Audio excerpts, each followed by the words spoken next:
"திருஷ்யம்" இந்த ஒரு படத்த எடுத்த டைரக்டர் நம்ம ஜித்து ஜோசப். இப்போ ஒரு மலையாளத்தில ஒரு படம் ஒண்ணு பண்ணியிருக்காப்புல.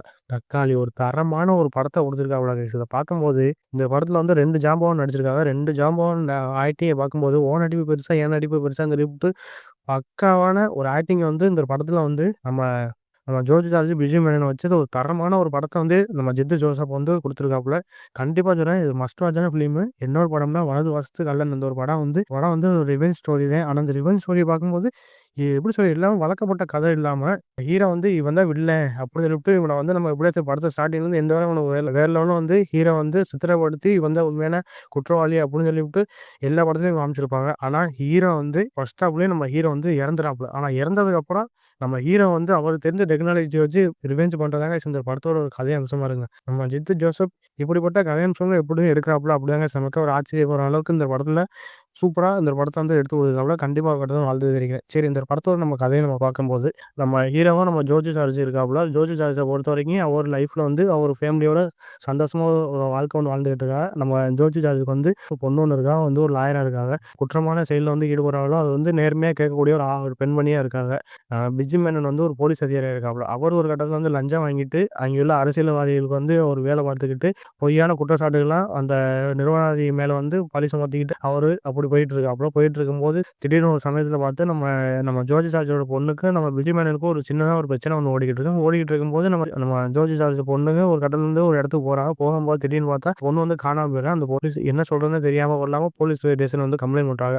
அதுக்கப்புறம் தான் தெரிய வருது விஜய் மேனன் தான் இதுக்கு உண்மையான ஒரு குற்றவாளி அப்படின்னு சொல்லிட்டு நம்ம ஜோர்ஜ் சாருக்கு தெரிய வருது. அதுக்கப்புறம் ஏன்டா இவர்னால நம்ம பொண்ணு காணாம போச்சு. ஆனா இவர்ட்டயே வந்து நம்ம வந்து கம்ப்ளைண்ட் பண்றோமே, அது வந்து இவரு எப்படி சொல்லி எதார்த்தமான ஒரு கேஸா வந்து எடுத்துக்கிறாப்புல அப்படின்னு சொல்லிட்டு நம்ம நம்ம ஜோர்ஜ் ஜார்ஜ் வந்து நினைக்கிறாப்புல. ஆனா ஜோர்ஜ் ஜார்ஜ் ஒரு இடத்துல வந்து இவன் தான் குற்றவாளி, இவனால தான் நமக்கு பொண்ணு வந்து காணாம போயிருக்கா அப்படின்னு சொல்லிட்டு நம்ம ஜோர்ஜ் ஜார்ஜ் பொண்ண தேடிக்கிட்டு இருக்கான். தேடிக்கிட்டு இருக்கும்போது இங்க பார்த்தா மோசமான நிலையில வந்து நம்ம ஜோர்ஜ் ஜார்ஜோட பொண்ணு வந்து கொடூரமான நிலையில கொல்லப்பட்ட நிலையில வந்து காட்டுக்குள்ள வந்து கிடக்கா. இத பார்த்து நம்ம ஜோர்ஜ் ஜார்ஜ்க்கு என்ன சொல்றதுன்னு தெரியாம கொள்ளாம, இதெல்லாம் யாரு காரணம் அப்படின்னு சொல்லிட்டு இந்த போலீஸ் அதிகாரி நம்ம பெஞ்சமின் இருக்கிறனால இவரு தான் நமக்கு காரணம். நம்ம பொண்ண வந்து இவர் தான் நம்ம வந்து சித்திரவதைப்படுத்தி நம்ம பொண்ண வந்து கொன்றுருக்காங்க அப்படின்னு சொல்லிவிட்டு நம்ம ஜோர்ஜ் ஜார்ஜ் வந்து நம்ம பெஞ்சமின வந்து இவன எப்படியாச்சும் நம்ம பழி வாங்கணுமே அப்படின்னு சொல்லிட்டு நம்ம பெஞ்சமின வந்து பழி வாங்க போறாப்புல. போகும்போது நம்ம பெஞ்சமினுக்கு ஒரு தெரிஞ்ச ஆள வந்து நம்ம ஜோர்ஜ் ஜார்ஜ் வந்து கொன்றாப்புல. கொன்றதுக்கப்புறம் ஜோர்ஜ் ஜார்ஜ் எதனால இப்படி பண்றாப்புல, வைக்கிறாப்புல அப்படின்னு சொல்லிட்டு நம்ம பெஞ்சமின் உயர் அதிகாரிலாம் ஒரு ஹீரோவ வந்து தேடிக்கிட்டு இருக்காங்க. தேடிக்கிட்டு இருக்கும்போது போலீஸ் ஸ்டேஷனுக்கு ஒரு கட்டத்துல வந்து வந்துட்டாப்புல. வந்ததுக்கப்புறம் நம்ம ஜோர்ஜ் ஜார்ஜ்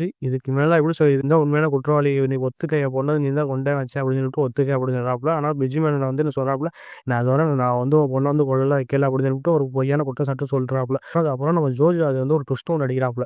நீ உண்மைய சொல்லணும்னா அப்படி பையன வந்து நான் கடத்தி வச்சிருக்கேன். நான் வந்து அவன வந்து கொல்ல போறேன் அப்படின்னு சொல்லிட்டு ஜோர்ஜ் ஜார்ஜ் வந்து சின்ன ஒரு சவப்பெட்டிக்குள்ள வந்து உசுரோட வச்சு நம்ம பெஞ்சமினோட பையன வந்து அந்த குழிக்குள்ள தோண்டி புதைச்சிறாப்புல. ஆனா அந்த பையன் வந்து உயிரோட இருக்கான். ஆனா ஒரு கிட்டத்தட்ட ஒரு எப்படி சொல்றது 3 மணி நேரத்துல வந்து நீ அவன வந்து காப்பாத்தணும். இல்லன்னா அவன் செத்துருவான் அப்படின்னு சொல்லிவிட்டு நம்ம ஜோர்ஜ் ஜார்ஜ் வந்து இறந்துறாப்புல.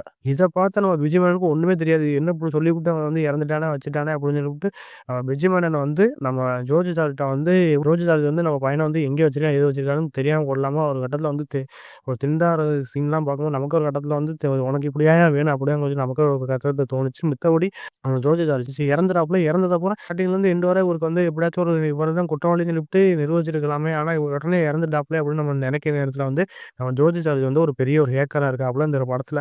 ஆனா அவருக்கு தெரிஞ்ச அந்த ஃபோன் நம்பர் வச்சு தாங்க இந்த ஒரு படத்தோட ஒரு கதை அம்சமாவே ஒரு கட்டத்துல வந்து போகும். அத பார்க்கும்போது அந்த ஃபோன் நம்பர் தான் கிட்டத்தட்ட ஏகப்பட்ட டிப்ஸ்லாம் ஒண்ணு இருக்கு. அந்த டிப்ஸ்லாம் நம்ம விஜய் மேனன் வந்து பையன வந்து கண்டுபிடிக்கிறேன். இந்த நம்பர்ல தான் உன் பையனோட உசுரே இருக்குன்னு சொல்லிவிட்டு நம்ம ஜோர்ஜ் ஜார்ஜ் வந்து இறந்துறாப்புல. இறந்ததுக்கப்புறம் பெஞ்சமின் வந்து பையன வந்து கண்டுபிடிச்சாராம். அதுக்கப்புறம் நம்ம ஜோர்ஜ் ஜார்ஜ் பொண்ண வந்து உண்மையிலே யார் கொண்டா? எவரு கொண்டா? நம்ம நம்ம பெஞ்சமின் கொண்டாரா? இல்லையான்னு சொல்லிவிட்டாங்க. இந்த ஒரு படத்தோட ஒரு கதை அம்சமா போகும். அத பார்க்கும்போது ஒரு தரமான ஒரு படமா தாங்க இருந்துச்சு. அத பார்க்கும்போது ஒரு ட்விஸ்ட் மேல ட்விஸ்ட்டா தான் இந்த படத்துல இருந்துச்சு. ஏன்னா, ஒவ்வொரு சீனும் நமக்கு பார்க்கும்போது படம் ஆரம்பிச்சு ஒரு 20 நிமிஷம் என்னதான் சொல்ல வரானுங்க அப்படின்னு நம்ம பார்க்குற நேரத்துல வந்து அடுத்தடுத்து ஒரு ட்விஸ்ட்லாம் வரும்போது நமக்கு ஒரு கட்டத்துல வந்து ஒரு தரமான ஒரு கூஸ் பம்ப்மா இது ஏகப்பட்ட சீன்லாம் இருக்காங்க. பார்க்கவும் எல்லாமே ரசிக்க முடியா இருந்துச்சு. ஏன்னா, மித்தபடி இந்த படத்துல வந்து நம்ம பிஜி மேனன் அவரோட போலீஸ் ஆக்டிங்க பார்க்கணுமே கைஸ். ரொம்ப நாள் கழிச்சு நம்ம ஐயப்பன் கௌசில எப்படி நம்ம பிஜி மேனன் பார்த்தோமோ, ஆனா அதுல வந்து ஒரு நல்ல ஒரு கேரக்டரா காமிச்சிருப்பாரு. ஆனா இதுல ஒரு தரமான ஒரு வில்லத்தனமான கேரக்டர் வந்து நம்ம பிஜி மேனன் வந்து சூப்பரா நடிச்சு குடுத்துருக்காப்புல. அதெல்லாம் பார்க்கும்போது எல்லாமே ரசிக்க முடியா இருந்துச்சு. அதுக்கப்புறம் நம்ம ஜோர்ஜ் ஜார்ஜ்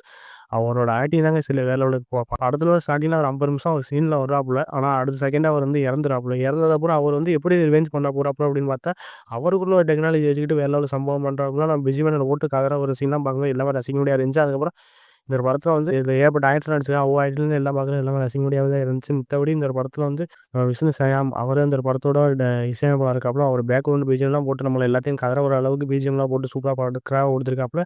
அதுக்கப்புறம் சினிமாட்டோகிராஃபர் அவர் தாங்க நம்ம பாராட்டி ஆகணும். ஏன்னா கேமரா ஒர்க்லேருந்து எல்லாம் பார்க்குறது சூப்பரா, அழகா, நீட்டா எடுத்து கொடுக்குறாப்புல. நம்ம சதீஷ் குரு அவரே அந்த ஒரு படத்தோட சினிமாட்டோகிராஃபர்லாம் அவர் வந்து நம்ம வாழ்த்தியே ஆகணும். ஏன்னா படம் ஃபுல் அண்ட் ஃபுல்லாக ஒரே இருட்டில் வேற லெவலில் சம்பவம் பண்ணியிருப்பாப்புல. இந்த போலீஸ் ஸ்டேஷனில் வர சீன் தான் இந்த சிங்கிள் ஷாட் சீன்லாம் ஒன்று இருக்கு. அந்த சீன்லாம் பார்க்க என்ன ரசிகமணியாக இருந்துச்சு.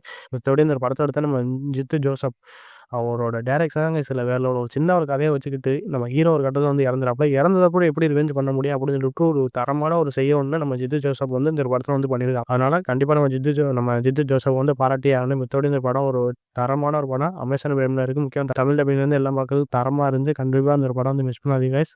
ஒரு ஒர்த்தான ஒரு படம்.